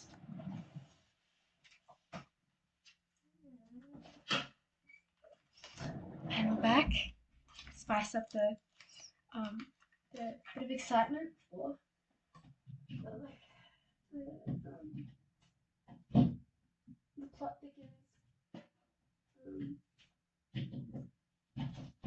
Very climactic stuff today. There we go. Oh, I haven't done that. It's probably fine. We've got the SDG 3 features here. Then we've got answering questions about the SDGs. And so for each of these types of questions, we want to have a link to a different aspect. And then, so when you need to address how it promotes human development, link one aspect of the SDG to one element of the human development definition. So one of the different parts of and elements of human development. Then we've got health and well-being. We've got how one relates to another, but also how SDG 3 especially relates to promote another SDG, and how another SDG works to promote SDG 3. So what I was saying about like the vice versa relationships before. So having examples for both ways is super important. And then why one SDG is important. And then one, like identifying it from information provided, like a case study. Okay, so we've got SDG 1 being no poverty, we've got SDG 2 being zero hunger, we've got quality education, gender equality, clean water and sanitation, and then climate action. So the last one that we need to know. Then we've got the WHO. Who? The WHO. The jokes decline as you get further into the recording, I'm sorry to say. But that's not saying much because they weren't up here in the first place. We've got the description of the WHO as an organization, as a body of the UN. We've got its mission. So knowing these 3, word for word, like it's not, like just have them in your head. These 3, they're not super long things to remember, phrases and bits to remember. So the mission is here. Then we've got the 3 strategic priorities. These are super important to know word for word. So you need to know these phrases word for word. And then we've got achieving universal health coverage as the first priority. And then we've got the different points and topics and different ways of doing and of achieving this down here. And then when you're answering a question about it, you want to pick one of these if it's a 2-mark question, and plus an example of like the topic of the point and the strategy, the way of doing it. You want to use an example and then elaborate on everything, link it together, and that's a 2-marker. And then if it's a 4-mark question, you want to pick 2 and then examples for each of them, and then so on. And then again, same thing for the next priority. It has 2 main focuses. So it's got building resilience then access to life-saving services. Green are your examples here. So I've done a bit more for these and elaborated. There's a bit more elaboration on this compared to for each of these. So find your own examples. No, so make sure you have collected examples for each of these, and then you can use these. You can use the ones that you've learned about as well in class for these two main focuses of this priority.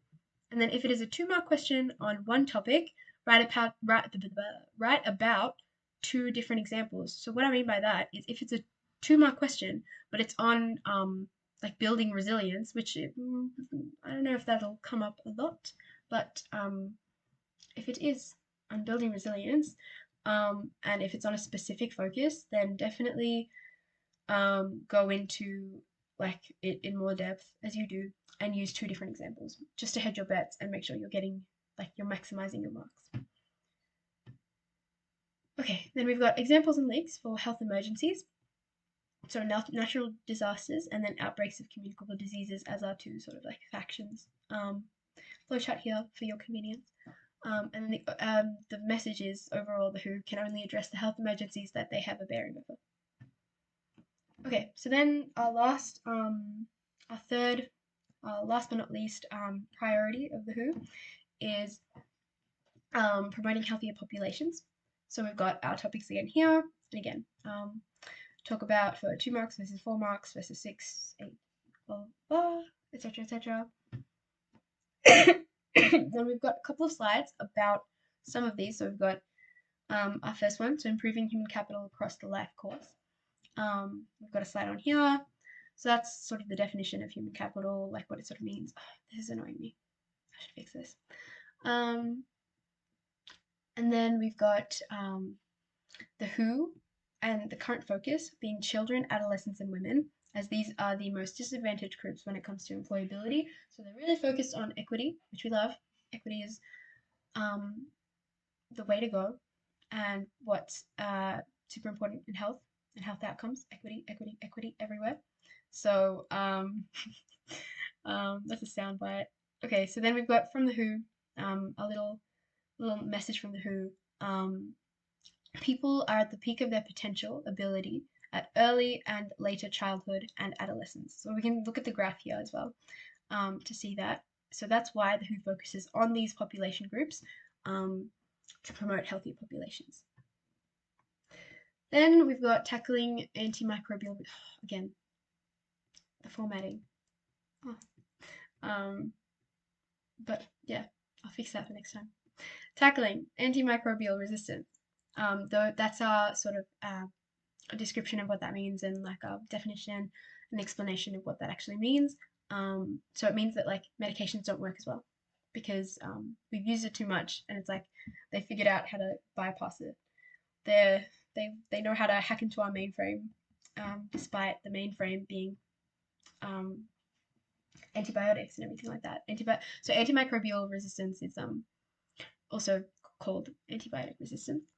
So they've hacked into the mainframe. Hacker voice, they're in. I'm using like 3-year-old memes. I'm sorry, these memes are old.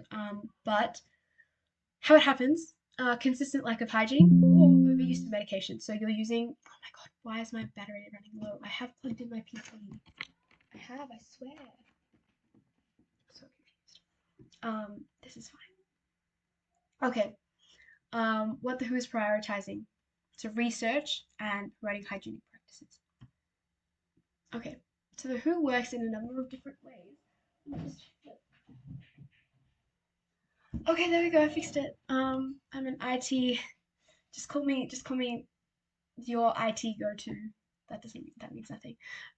So the WHO works in a number of different ways to ensure their priorities are completed to the utmost standard. Some of the ways include, and these are the different works of the WHO. So there's 6 that you need to sort of know, but you only really need to know 2-ish for the exam and to be covered for when you're asked questions about this topic. So you don't need to know these word for word. My go-tos were providing practical, tailored advice and monitoring trends. But it really depends on like, so like have your go-tos, but always look out for what fits the question the best. So I did end up putting this little tip down here.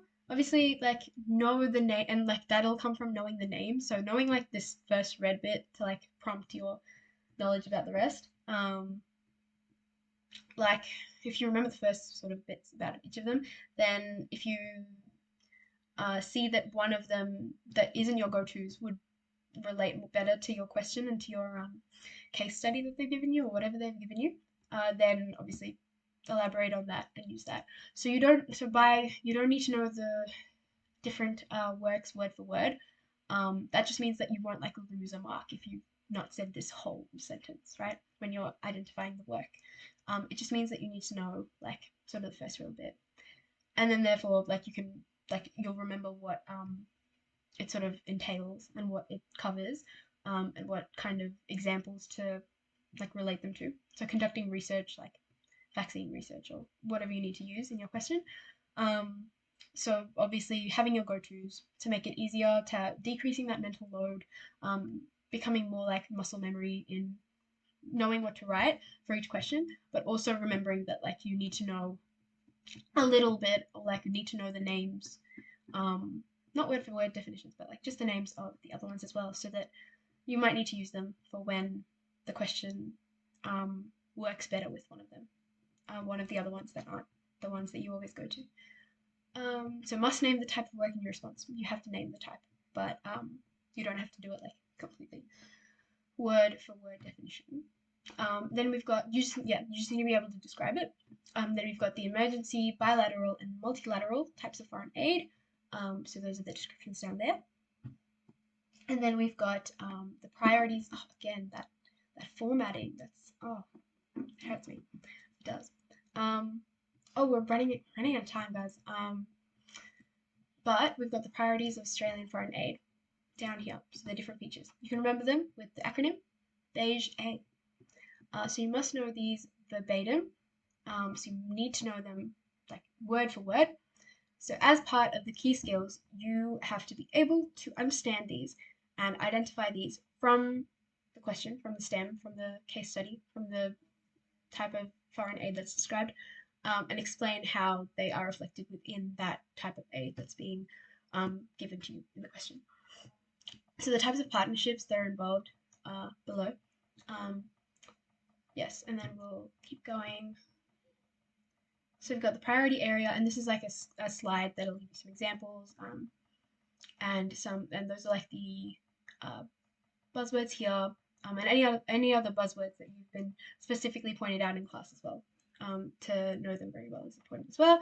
Knowing these examples, you've probably got more newer examples and more recent examples for the different types of foreign aid, and maybe ones related to COVID as well. But definitely make sure you have examples of the different priority aid areas. And then we've got features of effective aid programs. So let me log back into my timer. So the most straightforward is the following 4 ways. So these following 4: results focused, ownership, transparency and accountability, and partnership. So remembering, these are worth 6 marks. These will be worth 6 marks, and the questions are usually evaluate, meaning the answer can be no to one or more of these like red questions, or like points, the purple points. And there is room, and there might be, so like the answer can be no, and there could be room for improvement in one of these like 4 points. And then I should have just made it so my phone doesn't lock. That's what I did for the Taylor Swift tickets. Did that help me? No. If you've got if you out there have Taylor Swift tickets from the Melbourne, and I don't know why you'd have Sydney. You could have Sydney. If you have them for the shows, then Godspeed. I'm so happy for you, and I hope you have the best time at Taylor's concerts. We pray for resale. Wait, it's September. It's the end of September. Resale is supposed to start. Let's see if you see me at the Eras tour in Feb. We can only dream. We can only pray. This is a practice question. Hopefully in my Taylor Swift rambling you were able to read through it. Unless you are a Swiftie, then maybe you were listening to me lamenting my loss of tickets. But if not, then you were able to read through the practice question and maybe have a think about what you would include in your response when you're evaluating the effectiveness of the Oxfam Aid program in promoting health and well-being. So health and well-being, our dimensions, that's what we need to link to. And here is our practice response. Here's our model response. So I'll let you have a read of that in your own time as well. I've done it as a 1, 2, 1, 2, 1, 2 breakdown instead of 1 to 6 because like that's your 1 mark, that's your second mark. Then you use that, then you use that, and then you can use that, and then you can use that. Mix and match of both. But because it's an evaluate question, you need to have a negative point, and this was my go-to. So transparency as the fourth point. Oh dear, I'll go back. Yeah, fourth point. And then the program could have a part of their website which regularly updates how and where their funds are being allocated. And then also so that's your transparency point. And then you must have a last sentence. That last sentence there, your last link sentence, summary sentence, conclusion sentence, link back, so that you're actually answering the question, the initial question being asked. How to answer Unit 3 questions. In our last 10 minutes, we're going to go over how to answer certain questions from the different areas of study and also general exam tips as well. So we've got health and well-being questions linked to one of the 5 dimensions. We've got the indicators of health status for health status questions, and BOD is the YLL, YLDs or dailies. Dailies is the addition of those, so the sum. And then yeah, just have a read of what your go-tos are for all of these types of questions and what you should link to and refer to. Then we've got more Unit 3 questions. We've got sustainability, Unit 3. That should be Unit 4 up there, but that's okay. You know that, and I know that. I know that, and you know that this is actually Unit 4 questions. Sustainability, human development, HDI, climate change, SDG3, SDG, mystery, question mark, and then the WHO's strategic priorities as well. So these are your go-to strategies, your go-to plans of attack for each of these kind of question topics that are going to come up and parts of the study design that you can be asked about. So if you're asked about climate change, so you link your answer back to 3 elements and 3 impacts of climate change that are really good to link to like human development and health and well-being, health status, anything that you need to link to in the question. So rising sea levels, more extreme weather events, and changing weather patterns. Then we've got how to answer the 8 to 14 marker. I've got a bit of a maths breakdown down here. And we've heard of girl maths from TikTok, potentially. Or you might hear about it in a month from now on Instagram Reels. But we've got a bit of a maths breakdown. So this is health and human. You've heard of girl maths. This is HHD maths. This is health and human development maths right here. If you've got a 12 marker, that dreaded essay question, you're looking at it, you're staring at it, you have the urge to cry in the exam. Don't. Because we've done this, we've broken it down right here in this lecture, so you don't need to panic. We've got 2 marks per similarity and difference from this question up here. So similarities and or differences. Pause and read to read the question. I won't read it out right now. We've got 2 marks per similarity per difference. Then similarity within plus a difference within the country. So similarity within populations in the country. Then a difference within populations in the country for health status due to oral diseases. And then similarity between countries. And then difference between countries. Yeah. That's 8 marks altogether. Maths, 2, 2, 2, 2, 8. And then we've got 2 marks per health promotion, which is the second part of the question, or like the next sort of part of the question. There's so many parts of the question, you know? It's very confusing, but we've broken it down, so it's not confusing, and it doesn't, it's not daunting to you when you look at it. So you just have to break it down. You just have to annotate and break down the different parts of the question, make a plan, like, not in the margins, like just next to it, so you know how you're going to like answer the question and what you need to cover, and how you're going to sequence everything. So we've got 2 marks then per health promotion. So health promotion in low income, and then health promotion in high income countries. Oh, that should say countries. So together that's 4. 4 plus 8, 12. We've done it. Move on to coming back to the questions that you've probably left this to the end. I know I did, I think. I left it towards the end, and then I could go back and finish answering questions and go to the extra space or finish answering questions that I didn't um, get to finish or add details that I didn't get to add in other parts of the exam. So you've done it, and you've broken it down, you've answered the question, you've written it all out, you've gone back to the sources, you've used as many of the sources as you can, try and use them all, try and refer to all of them. You've used quotation marks to say, and like you've used brackets to say source A, source B, or source 1, source 2.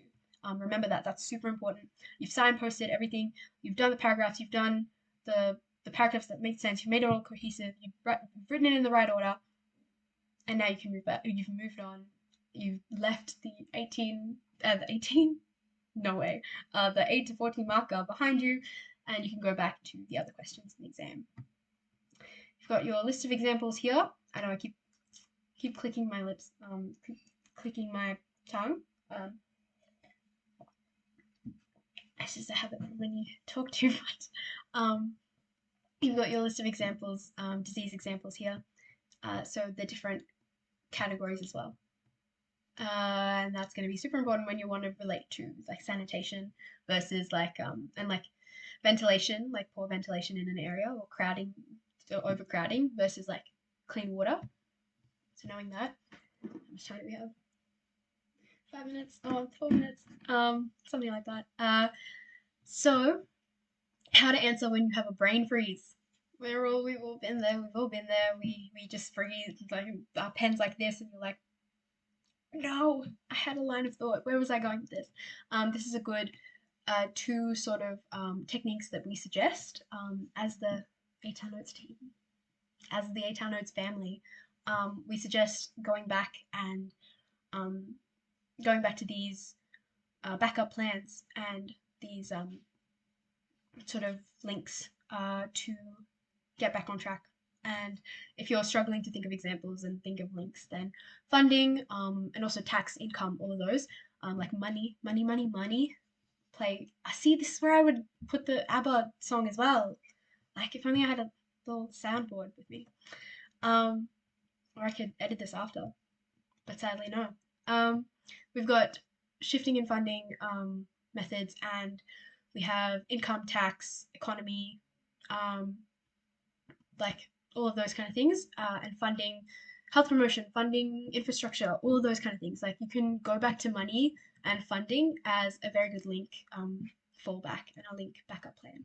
Your safety net, if you will, your safety net for answering those questions. Your fallback can be money, can be income, funding, all of those. And then this one down here as well. And then tips for the exam. You can read through these. How much time do I have? We're running out of time, guys. My favorite tip out of all of these, apart from sleeping very well and eating a very nutritious breakfast, and not like, guys, if you want to talk to your friends before the exam, but if you have, like, we all have those certain friends that like make you super nervous and keep asking you questions. To be fair, I ask people questions. I was the one stressing before the exam. But try to stay away from people that stress you out before the exam, you know? Walk around for 20 minutes, just clear your head, be the main character, walk around like the oval next to your like exam hall or wherever you're doing the test. Walk around the classrooms or the hallways around and like reflect on your time at school and all of your years right before the exam. But don't get too emo, don't get too emotional before the exam. But yeah, taking a de-stressing walk is super useful as well. And then so we've got Mozart, we've got some data, you know, some data-based, evidence-based tips here to listen to Mozart sonat.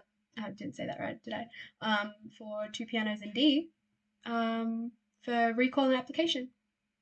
Stimulates parts of the brain that do that. But I personally love listening to. I literally did this today for a uni assignment.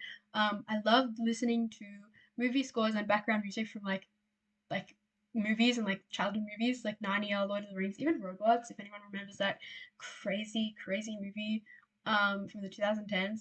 I think it was 2010s. And that crazy movie. I think Mike's Mike did a guys watch Mike's Mike on YouTube.